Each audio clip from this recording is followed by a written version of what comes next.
꼴뚜기. 진형민은 2012년 창비 원고 공모에서 기호 3번 안석봉으로 대상을 받았습니다. 작품으로는 기호 3번 안석봉 소리질러 운동장 등이 있습니다. 5학년 3반 아이들의 이야기는 한국에서 살고 있는 초등학생들의 현실을 보여줍니다. 작가는 매우 가볍게 그리고 유쾌하게 말하고 있습니다. 아이들의 중요한 경험인 다른 이와의 관계, 학교와 학원 교육, 그리고 경제적 환경을 다룬 6편의 이야기가 실려 있습니다. 꼴뚜기는 반 아이들 사이의 집단 놀림을 이야기하고 있습니다. 사랑 누가 말했나는 이성 친구 문제를 고민하며 축구공을 지켜라는 무서운 6학년 형이 등장합니다. 5학년 아이들이 다른 이들과 관계를 어떻게 형성하면서 성장하는지 보여줍니다. 인생 최대의 위기와 5특별 수업에서는 과도한 사교육과 즉흥적이며 비체계적인 교육 운영을 익살스럽게 꼬주었습니다.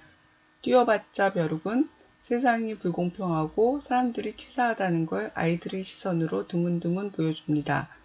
6편 중 꼴뚜기와 축구공을 지켜라의 줄거리입니다. 꼴뚜기. 길이 차는 속담 어물전 망신은 꼴뚜기가 시킨다를 예를 들어 설명했습니다. 생선 가게집 딸인 김소정이 불의를 몰라 아감이라고 한 건 생선 가게를 망신시킨 꼴뚜기라고 했습니다. 그날부터 김소정의 별명이 꼴뚜기가 된 건 당연한 일이었습니다. 아이들은 꼴뚜기 비린내, 꼴뚜기 아줌마 하면서 코를 감싸주었습니다. 며칠 뒤 박용주 엄마가 선생님한테 밑반찬을 드렸고 선생님은 박용주에게 꼴뚜기 젓도 아주 맛나더라 란 금기어를 발설했습니다.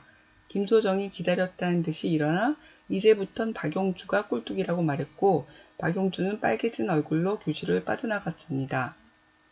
3대 꼴뚜기는 천재 반장 오선재였습니다.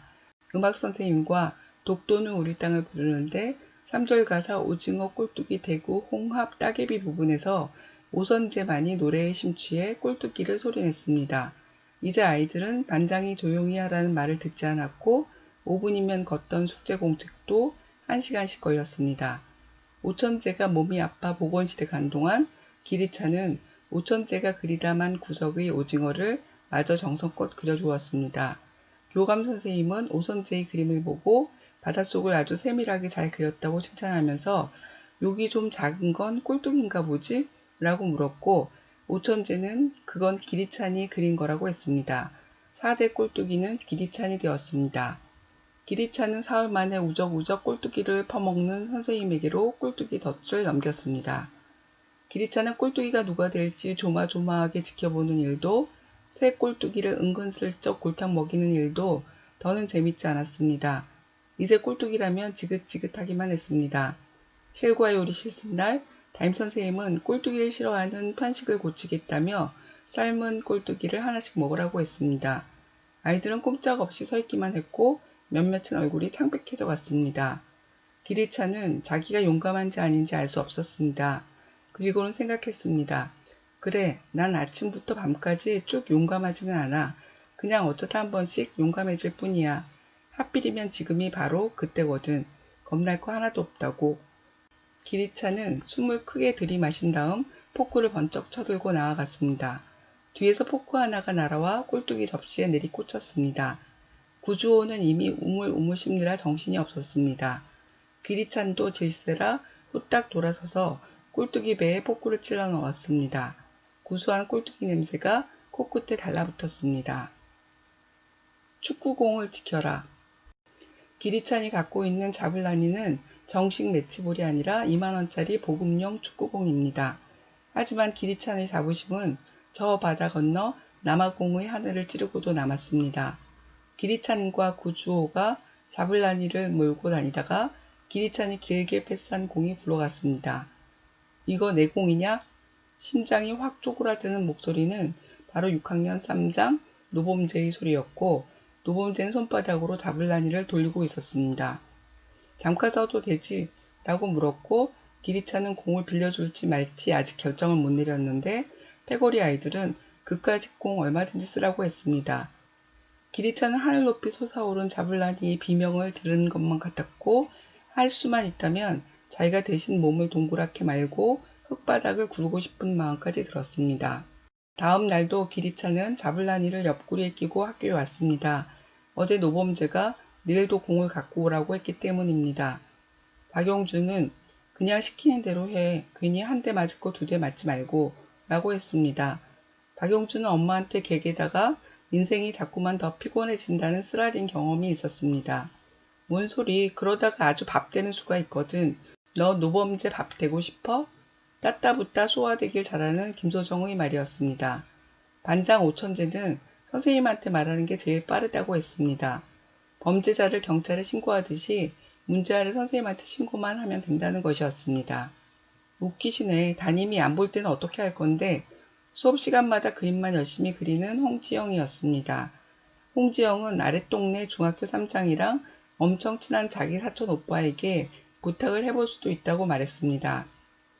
애늙은이 장백희는 세상에 공짜가 어디 있냐며 반대했고 6학년들 금방 졸업이니 몇 달만 참으라고 말했습니다. 기리차는 잡탕 작전을 하기로 정했습니다. 빌려달라는 대로 빌려주고 너무한다 싶으면 따져보고 안 먹히면 선생님한테 말이나 해보고 그래도 안 되면 홍지영 사촌오빠 친구하고 거래를 하는 수밖에. 그러다 보면 6학년들의 졸업식이 다가올지 모릅니다. 나흘째 되던 날 기리차는 작전 2단계 빌려주기 싫다고 말하기에 돌입했습니다. 그러나 패거리 애들이 운동장에 나타나지 않았습니다. 소문에 의하면 새로 출시된 게임 때문에 낮밤을 가리지 않고 PC방에 붙어있다고 했습니다. 기리차는 2번 다시 자블라니를 학교에 들고 오지 않았습니다. 야, 저거 피날레 아니냐? 구주호의 손가락 끝이 운동장을 굴러다니는 공에 꽂혔습니다. 3학년쯤 돼 보이는 남자애들이 패스하며 놀고 있었습니다. 기리찬이 자블라니를 살 때 피날레를 살까 일주일쯤 고민을 했었습니다. 자블라니를 사긴 했지만 피날레에 대한 미련이 아직 다 사라진 건 아니었습니다. 기리찬 쪽으로 대굴대굴 굴러온 공을 찾으러 아이가 왔습니다. 이거 내 공이냐? 몇 번만 차보고 금방 줄게. 기리찬과 구주호는 시간 가는 줄 모르고 공을 찼습니다. 피날레 주인인 아이는 가서 공 달라고 말하는 친구에게 에이씨, 내가 다시는 학교에 공 가져오나 봐라 라고 말했습니다. 기리찬의 귀에는 그 소리가 하나도 들리지 않았습니다. 의미를 찾는 질문, 집단 놀림. 3반 아이들에게 꼴뚜기는 집단 놀림의 대상자를 가리키는 그들의 은어입니다. 왕따는 대개 가해자보다 피해자에게 따돌림의 원인을 두지만 이들의 놀림은 꼴뚜기와 조금이라도 인연이 닿게 되는 사람이라면 바로 꼴뚜기가 됩니다. 반 아이들의 놀림은 심각한 폭력을 휘두르지 않았지만 꼴뚜기인 당사자들은 나름의 고통을 받았습니다. 놀리는 아이들이 잘못한 것인데도 놀림을 받는 아이들이 자신들의 잘못인 양 아무 말도 하지 못한 채 위축되어 있습니다. 재미삼아 웃자고 한 일이 누군가에는 상처가 되었습니다. 이어지는 꼴뚜기의 덫을 없애기 위해서는 용기가 필요했습니다. 기리차는 스스로를 그냥 어쩌다 한 번씩 용감해질 뿐이지만 지금이 용감해질 때라고 결정합니다. 지금이 용감해져야 하는 그때인지 우리도 생각하게 됩니다. 질문입니다. 따따따따 쏘아붙이던 김소정은 꼴뚜기라고 놀림을 받아도 대꾸를 안 했습니다. 친구들은 그 이유를 무엇이라고 생각했나요? 박용주는 선생님이 엄마한테 전해드리라는 말을 듣고 목덜미가 벌겋게 달아올랐습니다. 박용주가 창피함을 느낀 이유는 무엇일까요? 박용주는 2대 꼴뚜기가 된 이후로 어떻게 달라졌나요? 박용주의 기분은 어땠을까요? 기리찬이 오천재의 그림을 정성스럽게 마저 그려준 이유는 무엇인가요? 4대 꼴뚜기가 된 오천재에게 반 아이들은 어떻게 대했나요? 꼴뚜기가 된 아이들이 동일하게 겪은 것은 무엇인가요? 기리찬은 왜 꼴뚜기가 지긋지긋해졌을까요? 선생님이 삶은 꼴뚜기를 먹으라고 했을 때 기리찬은 지금이 용감해질 때라고 생각했습니다. 어떤 용기가 필요했나요? 용감해질 때라고 생각한 이유는 무엇일까요? 3반 아이들의 꼴뚜기는 왕따를 말하나요? 왜 그런가요? 의미를 찾는 질문, 주장과 경험. 누군가의 주장을 살필 때 우리는 그 근거가 무엇인지 찾고 주장과 근거는 적합한지를 판단합니다. 더불어 하나의 주장이 어디에서 왔는지 추리할 수 있습니다. 주장은 주장한 이의 지식과 경험에서 출발합니다. 특히 개인의 실제 경험은 자신의 행동과 주장에 강한 영향을 미칩니다.